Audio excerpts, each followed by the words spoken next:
I'm sitting there, or standing right here, and Mr. Malisi pointed out that I had my hand on the keyboard. Now I got about 3 pages of 6s. Computers are wonderful. At least that's what they want you to believe. Whether they're blessing or cursing sometimes remains to be seen. This has been one of those interesting weeks, frankly. It taught me a big lesson this week. As you know, it's been just a shade hot. You know, it's 100.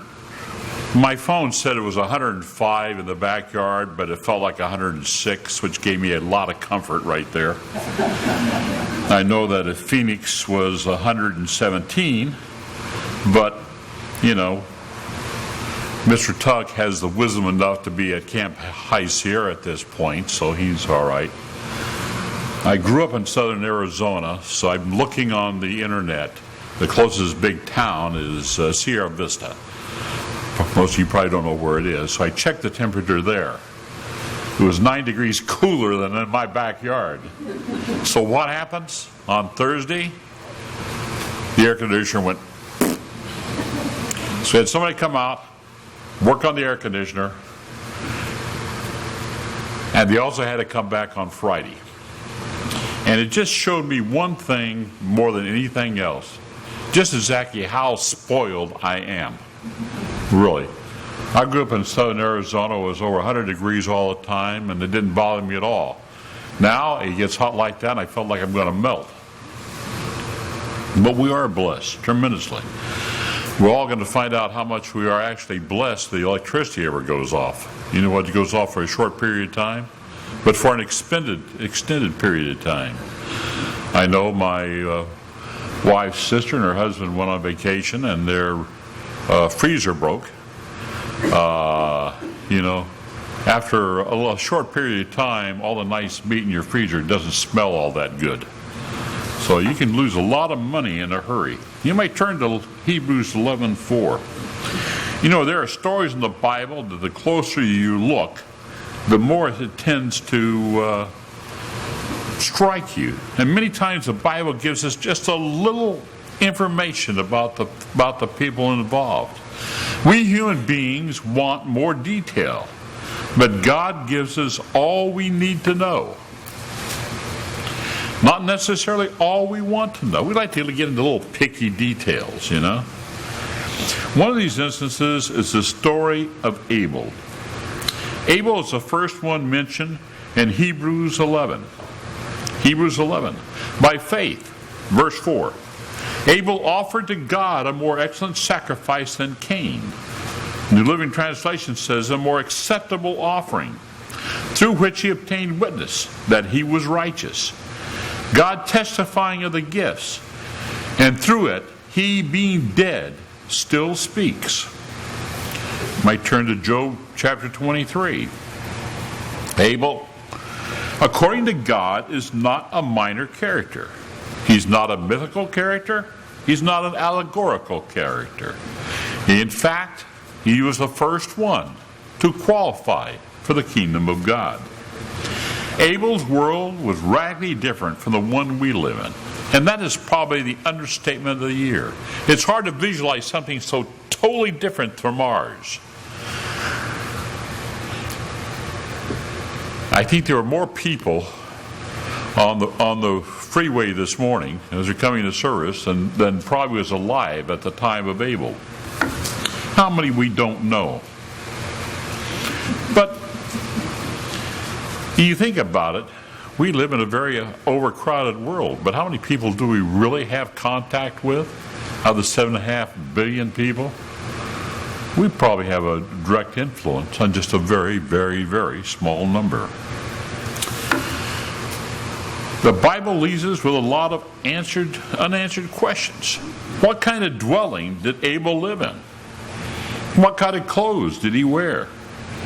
What kind of tools did he use? What did he look like? All unanswerable questions. But questions that are irrelevant to our salvation. Why was Abel's sacrifice pleasing to God while Cain's was not? I think first thing we need to do, we looked at some of the characteristics of the God family that we always need to keep in mind while we study the Bible. This will give us some of the tools necessary to make sense of the story of Cain and Abel. Job 23:12. Job is talking about God. I have not departed from the commandments of God's lips. I have treasured the words of God's mouth more than my necessary food. But God is unique. Who can make God change? And whatever God's soul desires, that God does. There's a consistency in the God family that we human beings can only marvel at. Let me read to you some of the scriptures. I'll give you the scriptures, you can write them down. For I am the Lord, I do not change. That's found in Malachi 3:6. The Lord here is the self-existent or the eternal. Hebrews 13:8 tells us Jesus Christ is the same yesterday, today, and forever. Adam Clark says the Greek word for yesterday means in all past times. We as human beings say yesterday means what happened on Friday. But no, this means something completely different.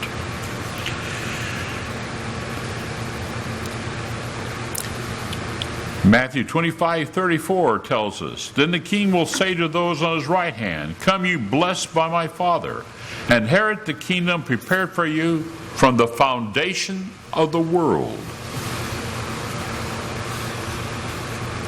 And in Matthew 13:34 it says, All these things Jesus spoke to the multitude in parables, and without a parable he did not speak to them, that he might fulfill what was spoken by the prophet, saying, I will open my mouth in parables. I will utter things kept secret from the foundation of the world. From the foundation of the world, to the time Jesus lived, till now, everything in the God family has been consistent. We know the Ten Commandments. 1,000 years ago, there weren't a different Ten Commandments. 4,000 years ago, they're still the same Ten Commandments. They're the commandments of God. You might turn to 1 John 3:10. We need to understand something. God and the Logos were in total agreement before there was a physical universe. Christ knew that he's going to have to come and sacrifice himself to pay the sins of those willing to accept his sacrifice. Well, let me put this into a ridiculous statement. God the Father did not tell Jesus during the final year of his life, oh, by the way, I forgot to tell you, you're going to have to die. He knew that. It was on board from the very beginning. He knew what was going on. And he knew it before he became a human being. Verse 10. And this the children of God and the children of the devil are manifest. Whoever does not practice righteousness is not of God, nor is he who does not love his brother. Interesting. It talks about practice or doing righteousness. In other words, it's more than just having things up here. It has to affect the way we actually affect people, how we interact with people. And it's very hard, as the sermon had pointed out, to keep this godly attitude when the people around you aren't doing it. Or when your life falls apart. It's very difficult yesterday to think of anything other than the fact that my air conditioner wasn't working. You know where all the ice was? It was inside my air conditioner where everything was frozen solid. So you can put that in your bag of useless information, okay? I got a lot of that, we could be here for a long time.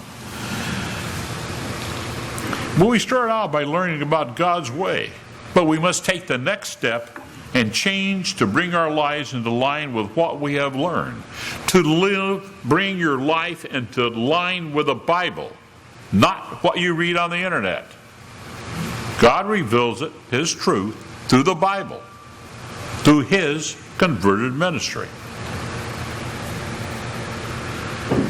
Then we take this next step, and when you're first starting out, bring in line what we have learned. The usual starting point, as it was with us, when you're coming in from the outside the world, is to start keeping the Sabbath.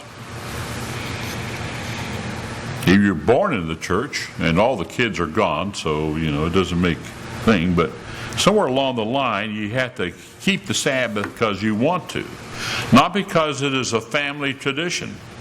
Sooner or later, the family support will be gone. Nobody lives forever, not even your mom and dad. We start living a godly life. And that's the way Abel lived his life, a life pleasing to God. For this is the message that you heard from the beginning, that we should love one another. What does John mean from the beginning? Well, the next verse tells us. Not as Cain, who was of the wicked one, and murdered his brother. And why did he murder him? Because his works were evil, and his brother's righteous. When people do what is right, it can cause other people not to like them and like what they're doing. I was thinking talking about it being 106 in my backyard, my home being hot. I was reading on the internet, of all things, about the Mosul, the city in Iraq, this last remaining ISIS stronghold inside of Iraq, and talking about the people that had been driven from their homes. They're living in the middle of summer in the desert and everything with nothing. Virtually nothing, and definitely no air conditioners, no fans, no nothing. And they're miserable. And we are blessed beyond belief. I am blessed beyond belief. But notice that it speaks of works here, not just one sacrifice. What was the difference between Abel's sacrifice and Cain's? Perhaps we spend too much time looking at the offerings and not enough time looking at the men themselves. That final offering was the accumulation, the ending of Abel's life. Genesis chapter 4. I want to read to you some things out of UCG's Bible commentary. Cain, we are told, became a tiller of the ground, a farmer. Abel became a shepherd. As to the acceptance of Abel's offering and the rejection of Cain's, some have suggested that there was something wrong in Cain bringing a grain offering. Yet, we later see a grain offering as perfectly acceptable to God. Indeed, God said the grain offering was to be burnt on the altar for a sweet aroma, as a memorial to the Lord. It is most holy, like the sin offering and the trespass offering. So what was the problem? Genesis 4:4 tells us that Abel brought from the firstlings of his flock, but no such indication of giving God the first or best is attached to Cain's offering in the previous verse. Perhaps this was due to Cain's overall attitude. Verse 5 states, "But God did not respect Cain and his offering."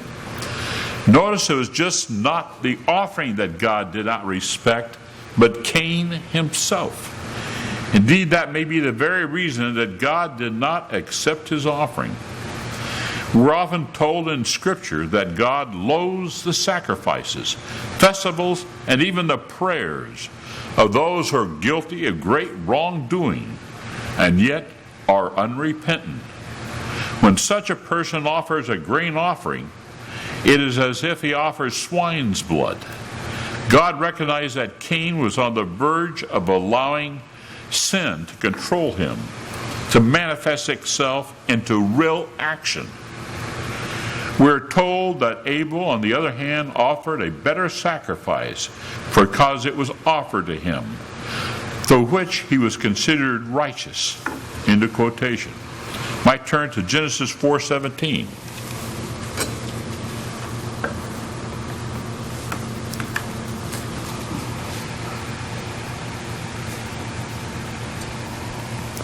I was thinking during the sermonette about the admonition to praying for those in the world, and it still got burnt in the back of my mind. The picture of a little boy sitting on the back of an ambulance with blood dripping down the side of his face. He wouldn't speak. He used his arm to wipe the blood off of himself every once in a while. Later on, that boy drowned as his parents tried to get away from the hell that had become their lives. I want to be there to help that little kid when the time comes. Because this world is going to go through hell before this is over with. And the worst thing in the world may not be our air conditioning not working. But right now, that's a big item on my list. Can't wait to get home to make sure the house is cool. Genesis 4:17. And Cain knew his wife, and she conceived and bore Enoch. And he, Cain, built a city, and called the name of the city after his name of his son, Enoch. To Enoch was born Irad, and Irad begot Mehujael. And Mehujael begot Medalshel. And Medalshel begot Lamech. Think of what it with Bob, Sam, Joe, everything like that. And I looked it up on the internet, got these pronunciations off the internet. The internet can be a great tool for driving you crazy.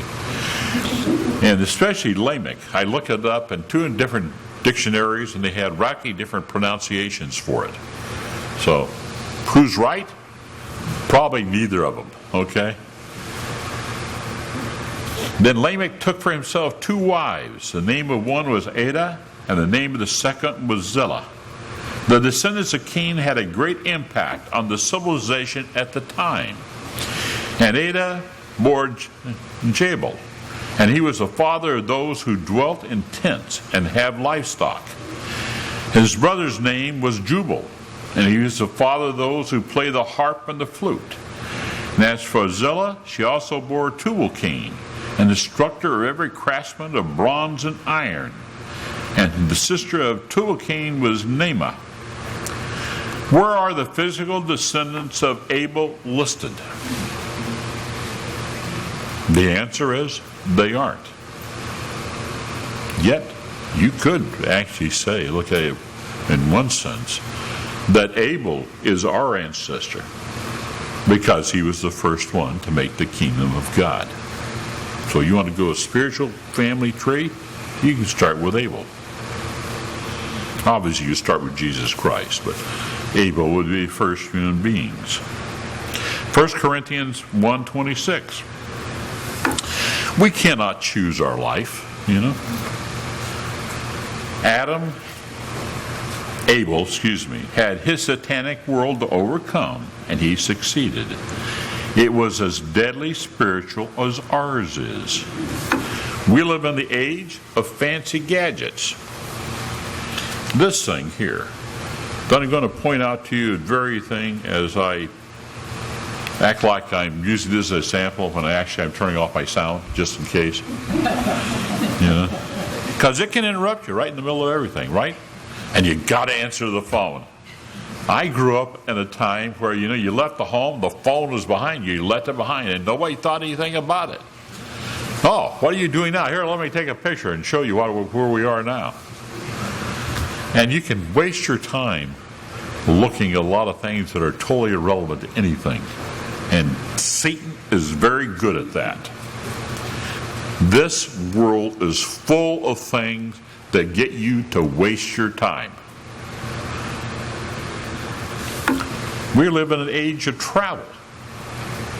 It's amazing what we can do. They're talking about in the not too distant future to be able to fly any place in the world in 6 hours. And as time goes on, they will probably do it too. Musk wants to put 1 million people on Mars by the end of this century. How long will time go on? I don't know. But they found out that the surface of Mars apparently is toxic to virtually any life. If you're going to find life on Mars, they think you'd be about 2 meters down. Anybody go, can you dig down 2 meters and call me back and tell me if there's anything down there? Because I don't want to go. And knowledge is increasing at an astounding rate. It's unbelievable the amount of knowledge. So much knowledge, we don't know what to do with it, frankly. It's hard keeping up, and it just keeps growing. It just keeps expanding. And the problem is, once we got all this knowledge, do we know how to make a decision, how to use it? As Michael Crichton pointed out in the book Jurassic Park, I'm talking about the book, not the movie, okay? He talked about, says, science can give us the atomic bomb, but it can't tell us not to use it. Science can give us pesticides, but can't tell us not to use it. It takes a moral basis to make these decisions. And that's what godly character is all about. How we make decisions, and how we're going to teach the world tomorrow to make decisions. God destroyed that world because it was so evil. This world is going to kill every living creature unless God intervenes. And that's not going to happen because somebody plows a car into a group of pedestrians on a bridge, or somebody blows themselves up. It's going to get much worse than that. And God keeps telling us this is what's going to happen, because this is the mindset that people have out here. 1 Corinthians 1:26. This is a set of scriptures we all need to have firmly planted in our minds. For you see your calling, brethren, that not many wise, according to the flesh, not many mighty, not many noble, are called. How many famous actors are in the church? How many former presidents? How many Einsteins? How many Kardashians? How many, and you fill in the blanks with whoever you want to fill it in with. But God has chosen the foolish things of the world. I look in my mirror every time and say, nah, he's not talking about me, is he? To put to shame the wise. And God has chosen the weak things of the world to put to shame the things which are mighty. We do not like to think ourselves as foolish or weak. I have seen people over the years get into serious spiritual trouble because they thought of themselves as the exception. The phrase, not many of the wise, leaves wiggle room. Well, God made an exception. I'm one of the wise, so everybody in the church should follow me. Doesn't work. And the base things of the world, and the things we're to despise, God has chosen. And the things that are starting to be despised here are people that consider themselves Christians. And it's going to get worse. And the things which are not, to bring to nothing the things that are, that no flesh should glory in his presence. God called us because no one in the world, they're trying to build a new society, would choose us. They would choose the Einsteins. They would choose the great businessmen, the great political leaders. But what have they got? What do we wind up doing this? We got this world out here. This is the world way of doing it this way. God is not going to let anybody get his hands on control and rulership on the world tomorrow unless he knows their character. And that character is something that can only come from God. And it's something this world desperately needs. This world has limitations. The world and the wonderful world tomorrow will be guided by the Holy Spirit. John 4:23. You know, the church has changed a great deal over the years. Would you believe it? When I first came into the church in 1968, in the Oakland congregation, outside the ministry, there were very few people that had a college education. Now we have people with doctor's degrees. That's the way things have changed. But those degrees do not make it any easier to live a Christian life. We all have to fight our battle against Satan's world. We cannot choose our battlegrounds. We can't say, God, I'd like to be transported back to the time of Jesus so I can be taught directly by Jesus. You realize that we had lived in alive at that time? We've been one of those people that were thrown in prison by Saul before he became the Apostle Paul. When was the last time you know of somebody being thrown in prison in the United States? Other countries? Yes, they have been. But in the United States. But these people back there that lived at the time of Jesus literally got thrown in prison. I often wondered, when Paul came back to Jerusalem as the Apostle Paul, were there still people in prison that he had put there before his conversion? No wonder that man was so humble when he looked at his own background and what he went through. How about living in the 1960s when the church was growing at 30% a year? Would that be the best time? With 1995 showed that to be an illusion. How many of you seen the Woody Allen movie Midnight in Paris? Yeah. This is about a man that, this is a fantasy sort of thing. At midnight, he gets the thing, he goes back in time to the 1930s, which he thinks is the best time. There he gets to talk to all the people he admired, people like Hemingway. All right? There he meets a girl, and of course he falls in love with her. But the girl thinks the best time to live is in the 1890s. So, go back in time. And I love, Woody Allen has got certain problems as far as what he's done in his life, but his humor can be rather interesting. The hero of the thing says he didn't want to go back to 1890s because he didn't want to go back to the time before Novocaine. Yeah. Think about that. I agree with that wholeheartedly, especially the last time at the dentist. Can you imagine doing that? But everybody pictures something else. It's a form of escapism. Well, you and I have our own form of escapism. It surrounds us. It's in the movies we watch. It's on the television. It's on the internet. Or it's on our phones. When I grew up, a phone, all you did is you answered it. Nowadays, that thing can go so many things. It's kind of scary. Right now, Mrs. Vo is back in McAllister, Oklahoma, visiting her mother, who is very, very ill. So I made a mention of that on an email message. Okay, on the internet. I start getting on my phone too. It comes across there. I get advertisements of places to stay in McAllister. That's kind of scary. We took the kids over to In-N-Out Burger. My phone dings. I look at it. It tells me I'm at In-N-Out Burger. These things are scary. Really, it does. So apparently, even if you turn it off, they can still track you. You think they don't know you're a member of the Church of God? Did you claim that as a deduction of your last income tax? Well, they know where you are. There's just so many people in the United States, hopefully they can't keep track of us all that well.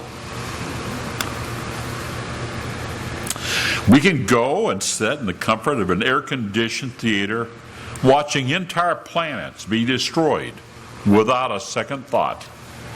Places filled with violence and hatred, where the good guys are often the lesser of two evils. When Jesus returns to this earth, we're supposed to be helping him implement 1,000 years of peace. We're not going to learn that watching some of the movies that are out here now. Is what we are allowing in our minds help us to develop the character we need? The trouble with movies like Star Wars is we identify with the heroes. In reality, we would probably be part of the victims. We'd be part of the inhabitants of the planets that get blown up.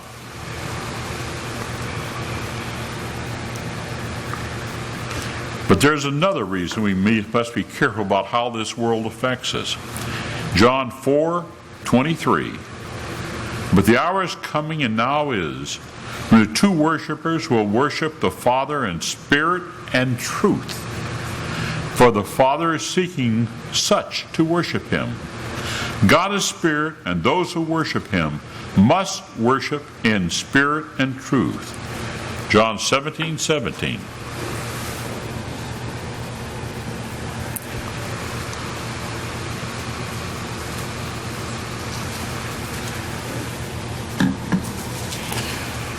Wait till I hear the rustling of the paper stop. John 17:17. Sanctify them by your truth. Your word is truth. Again, pointing us toward the Bible and the Word of God. And you sent me into the world. I have also sent them into the world. For their sakes I sanctify myself, that they also may be sanctified by what? By the truth. Matthew 5:33. The world has a problem with that little word. Even Pilate said, what is truth? But it's important that we have the ability to separate truth from non-truth. And that ability can only come from God. But it's even more important that we must speak the truth.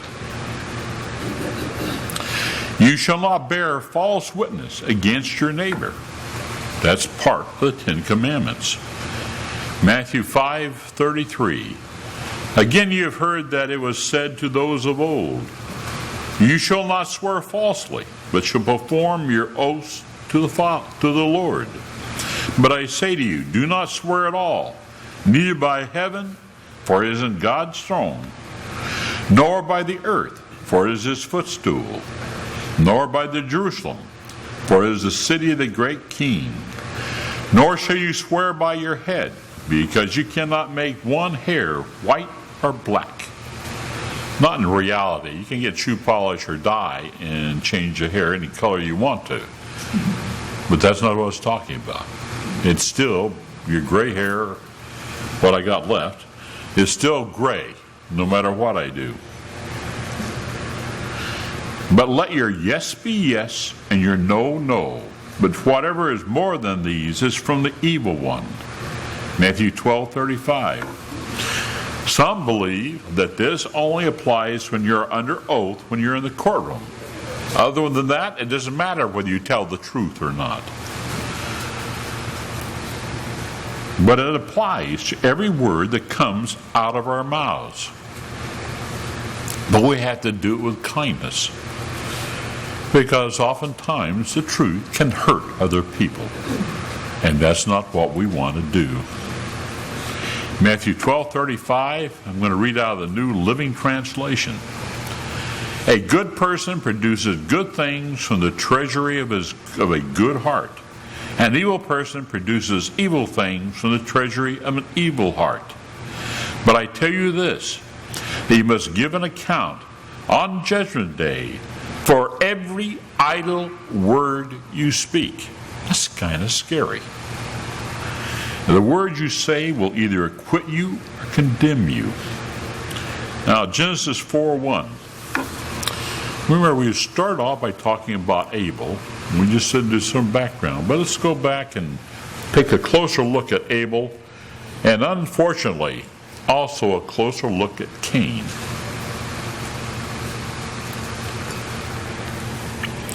You know what it was like to be living at the time of Cain and Abel? Because Adam and Eve had already been pushed out of the Garden of Eden, but the Garden of Eden was still there. Apparently you couldn't enter it because there was a angel there with a sword. It may have been a spiritual sword, but apparently it was a physical one too, because nobody would dare challenge it to go in. And apparently it may have been that the Garden of Eden was there until the flood. We really don't know. Genesis 4:1. Now Adam knew Eve his wife, and she conceived and bore Cain, and said, I have acquired a man from the Lord. That makes you stop and think, because every kid that is born comes out and is a gift from God, from the Lord, from God. But Cain didn't turn out all that well, did he? And she bore again, this time his brother Abel. Now Abel was a keeper of sheep, but Cain was a tiller of the ground. And in the process of time, how long we are not told, it came to pass that Cain brought an offering of the fruit of the ground to the Lord. Abel also brought the firstborn of his flock and their fat. And the Lord respected Abel, the man, and his offering. But he did not respect Cain and his offering. And Cain was very angry, and his countenance fell. At this point, Cain is angry with God. I tended to think of Cain as something like a pouty teenager, but in actuality, he may have been much older. We just simply do not know. He was old enough to know better, that's for sure. So the Lord said to Cain, why are you angry? Why has your countenance fallen? If you do well, will you not be accepted? And if you do not do well, sin lies at the door, and its desire is for you, and you should rule over it. To put it into our terms, Cain, you need to repent. But notice it's talking to Cain about sin. All right? Now Cain talked with Abel his brother, and it came to pass when they were in the field that Cain rose up against Abel his brother and killed him. This is we're given just a little glimpse into Cain and Abel's relationship. What did they talk about? We don't know. Were they arguing? Or was Cain just angry and Abel was trying to calm him down? We're not told. Whatever it was, it did nothing to calm Cain down. Anger is anger a fruit of the flesh? To mention just a few: hatred, contentions, jealousies, outbursts of wrath, selfish ambitions, dissensions, envy, murders, are fruit of the Spirit. Where the fruit of the Spirit is love, joy, peace, long-suffering, kindness, goodness, faithfulness, gentleness, and self-control. Based on a list in Galatians 5, Cain showed none of the spiritual fruits. But Cain was full of the fruits of the flesh. But now we get a better understanding of Cain's problem. There was total lack of godly character. Then the Lord said to Cain, where is Abel your brother? And he said, I do not know. To put it bluntly, that was a lie. Tells you a little bit more about it. Am I my brother's keeper? How would we answer that question? We had the question in the sermonette about praying for other people of the world. I mean, how do we view these people? They're the reason for our calling. We're not called just to get salvation. We're called to have a positive influence on this world. Maybe not so much now, but in the future. And he said, what have you done? The voice of your brother's blood cries out to me from the ground. Some claim that the Ten Commandments did not come into effect at the Mount Sinai. If that's true, then why was Cain punished? God said Cain sinned. And what is sin? Everyone who sins is breaking God's law. For all sin is contrary to the law of God. You want a scriptural reference for that? Try 1 John 3:4. Verse 11. And now you are cursed from the earth, which has opened its mouth to receive your brother's blood from your hand. When you till the ground, it shall no longer yield its strength to you. A fugitive and a vagabond you shall be upon the earth. And Cain said to the Lord, my punishment is greater than I can bear. Notice what Cain said. Not one word of regret, except maybe for getting caught. Oh, woe is me. All this punishment. And all I did was kill my brother. It was all about him. I'm not sure it's still on the internet or not, but there was a sermon that Mr. Tuck gave a number of years ago about the sin of meism. Too much about us. We need to be concentrated on the good of other people. Surely you have driven me out this day from the face of the ground. I shall be hidden from your face. I shall be a fugitive, probably with tears rolling down his eyes, and a vagabond on the earth, and that anyone who finds me will kill me. It's all about me, God. And the Lord said to him, therefore, whoever kills Cain, vengeance shall be taken on him sevenfold. And the Lord set a mark on Cain, lest anyone finding him should kill him. Matthew 24:37. What was the mark of Cain? No one knows, but it was a mark on Cain, not on Cain's descendants. But what can we learn from the lives of both Abel and Cain? To me, it's apparent that Abel, being listed in Hebrews 11, his listing there was not the result of that one sacrifice.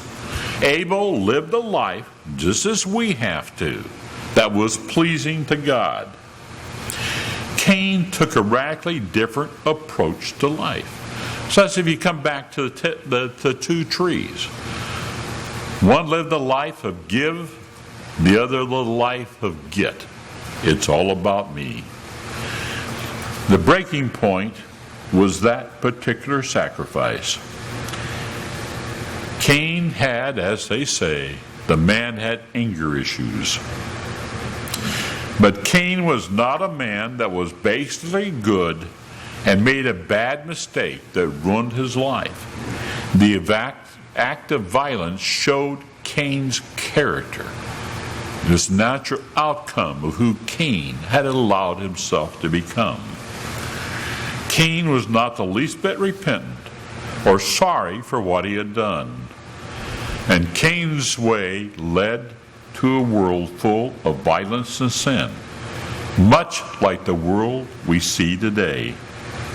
The people that lived prior to their flood were apparently very happy with their lives, just as people are now, unless that violence affects us personally. Then it's a little bit different. Matthew 24:37. But as in the days of Noah were, so also will be the coming of the Son of Man be.